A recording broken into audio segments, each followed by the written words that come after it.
Okay, Assalamualaikum dan salam sejahtera. Bertemu kita kembali dalam PDP waktu PKP.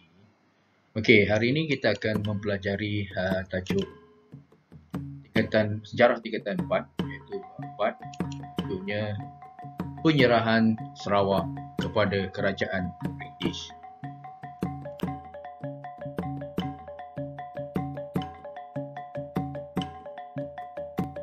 Okey, objektif pembelajaran kita pada hari ini akan dapat menjelaskan sebab-sebab penyerahan Sarawak kepada British. Yang kedua, menjelaskan proses penyerahan Sarawak kepada British.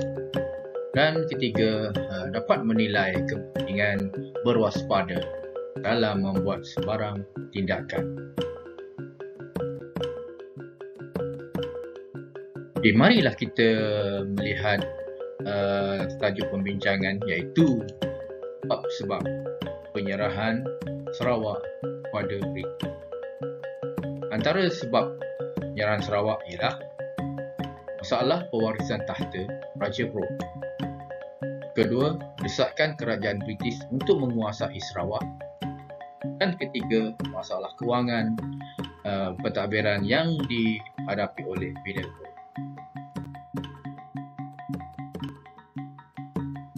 Okay, mari kita lihat masalah pewarisan tahta kerajaan. Bina Brooke tidak mempunyai anak lelaki sebagai pewaris tahta raja. Namun Bina Brooke enggan melantik Anthony Brooke iaitu anak saudaranya untuk menggantikan. Seterusnya kita akan melihat permasalahan faktor-faktor penyerahan Sarawak iaitu desakan kerajaan British yang ingin menguasai Sarawak. Pada 19 Jun 1944, pihak pejabat tanah jajahan ini telah mendesak Bina Brooke untuk memberikan kuasa yang lebih luas kepada British untuk meluaskan penguasaannya di Sarawak dengan menjadikan Sarawak sebagai tanah jajahan. British akan dapat menguasai kekayaan ekonomi dan menjaga kepentingan pelaburan British di negeri Sarawak.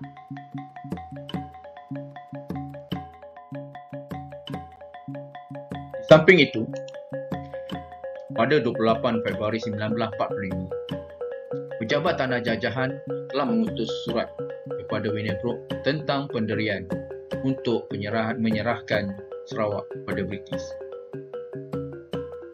Akhirnya, Bina Brooke telah bersetuju untuk menyerahkan Sarawak kepada pihak British.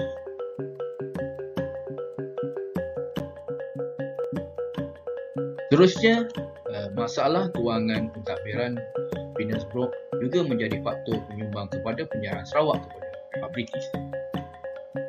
Bina Brooke menghadapi masalah kewangan untuk memulihkan Sarawak, terutamanya selepas tercetusnya Perang Dunia Kedua. Ekonomi Sarawak terjejas, bumbung, minyak musnah dan ladang getah juga turut terbiar. Kemudahan pendidikan, kesihatan, jalan raya dan lapangan terbang juga turut perlu diperbaiki. Oleh itu, Bina Brooke tidak mampu untuk membangunkan negeri Sarawak semula. Sekarang kita akan melihat bagaimana proses penyerahan Sarawak kepada British.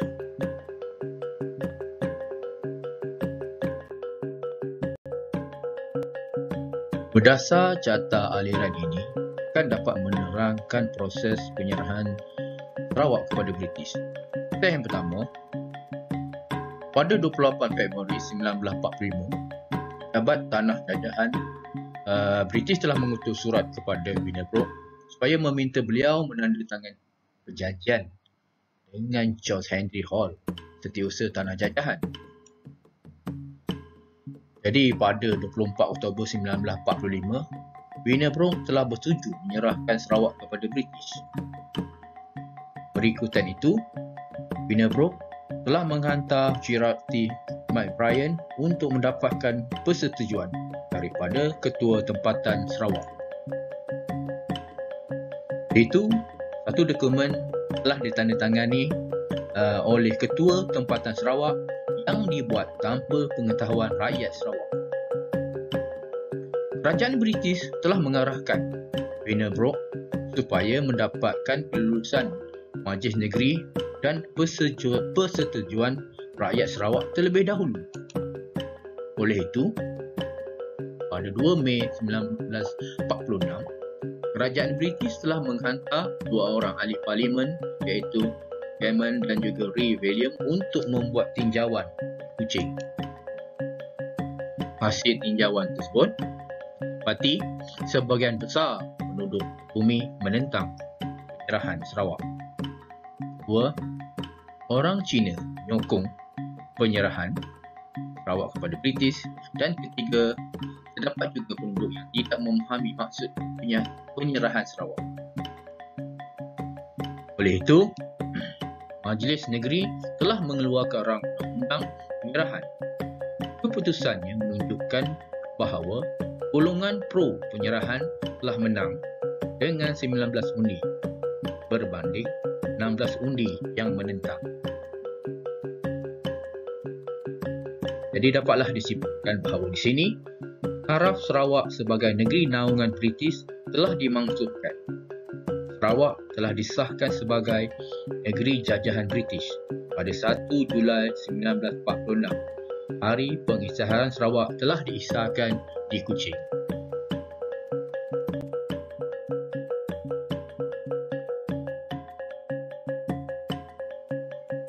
Setelah kita membincangkan proses penyerahan Sarawak pada pihak British, sekarang kita akan menilai kepentingan berwaspada dalam membuat sebarang tindakan.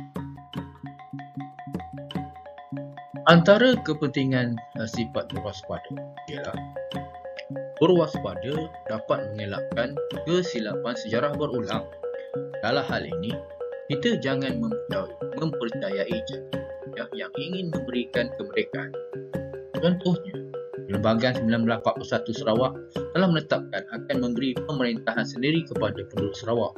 Namun, Werner Brooke telah menyerahkan Sarawak kepada pihak British. Samping itu, berwaspada dapat membuat keputusan yang betul dan tepat. Hal ini, pemimpin tempatan perlu bersatu hati untuk membuat keputusan penting demi negara. Misalnya, penduduk pemimpin tempatan tidak bersatu dalam pengundian menentang penyerahan Sarawak kepada British. Manakala berwaspada terhadap pengkhianatan kepada bangsa dan negara. Ini dapat dibuktikan apabila terdapat pihak yang ingin Sarawak terus jajah bawah kuasa British.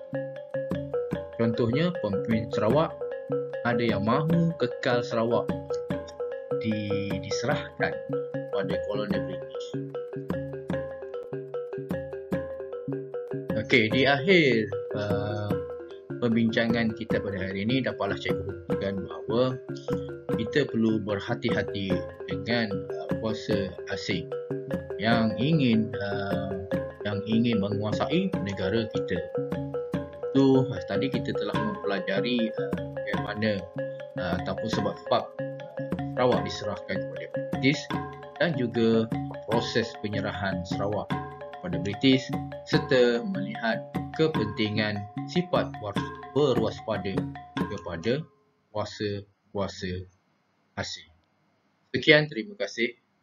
Harap pelajar dapat mengulangi tajuk ini dengan guru anda. Sekian, terima kasih.